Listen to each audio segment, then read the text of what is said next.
Merhabalar. Bugün katkısız doğal pandispanya yapıyoruz. Pandispanyamız şöyle süngerimsi bir dokuya sahip olacak. Fakat patlara ayırdığımızda, kestiğimizde asla parçalanmayacak, dağılmayacak ve pastayı oluşturduğumuzda da dimdik ayakta duracak. Güzel bir pandispanya olacak.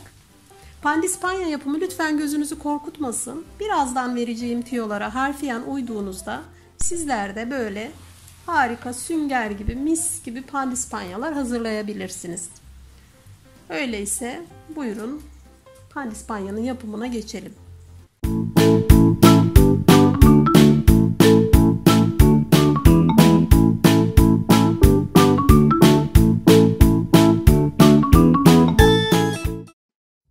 Pandispanyamızda kullanacağımız yumurtalarımız mutlaka oda ısısında olmalı. Bu önemli bir püf noktasıdır.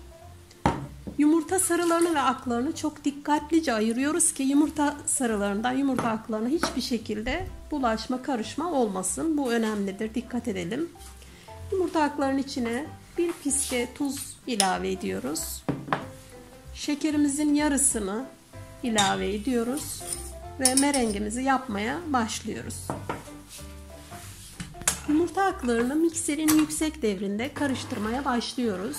İyi bir pandispanya yapımının ilk basamağı yumurta aklarıyla şekerin çok iyi karıştırılması, yani iyi bir merenk elde edilmesiyle başlar.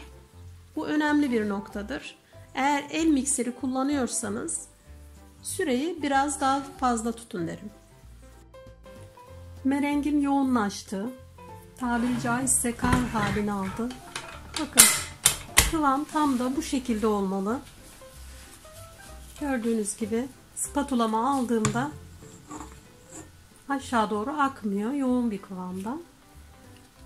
Aklarını mikser kabımdan alıyorum ve yumurta sarılarını mikser kabıma aktarıyorum.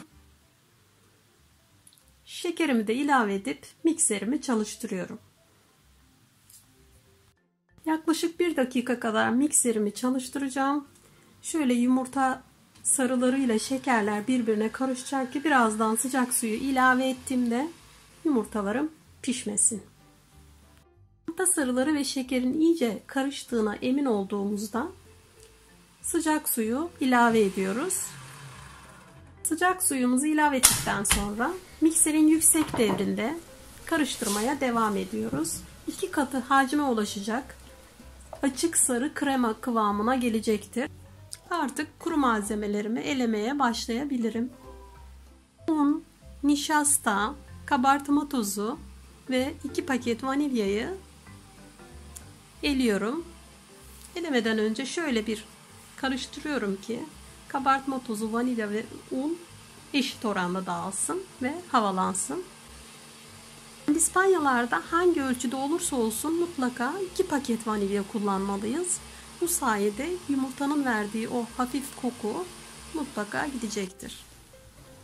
Yediğimiz kuru malzemeleri yumurta sarılarının olduğu harcın içine ilave ediyoruz.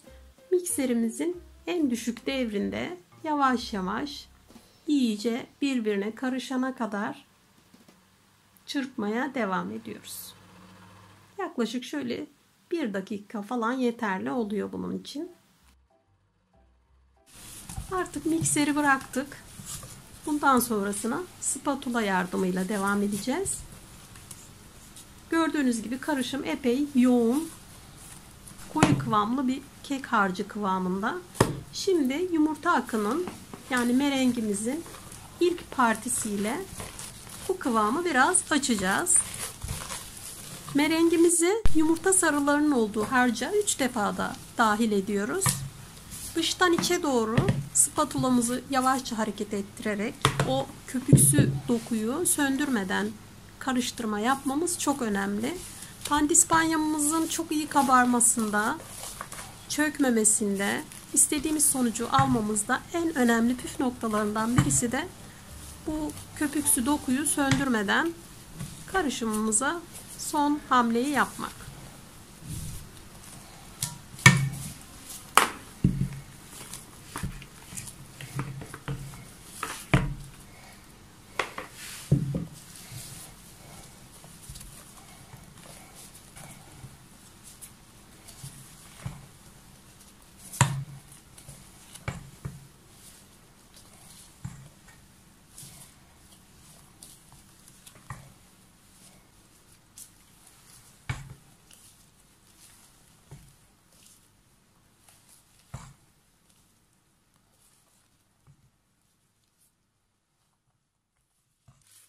Ben bu pandispanyada altı kapalı böyle bir kalıp tercih ettim.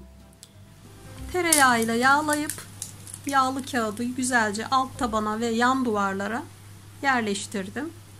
Şimdi de harcımı yavaşça kalıbıma boşaltıyorum. Pandispanya harcımı spatula yardımıyla hafif hareketlerle kalıbımın yan duvarlarına doğru yapıştırıyorum ki bu sayede tırmanarak rahatça kabarabilsin. Şimdi pandispanyamı 200 derecede fanlı ayarda ısınmış fırına gönderiyorum. 1-2 dakika sonra, yani üzeri kabuk tutmaya başlayıp hafif hafif kabarmaya başladığında hemen ısıyı 150 dereceye indiriyorum.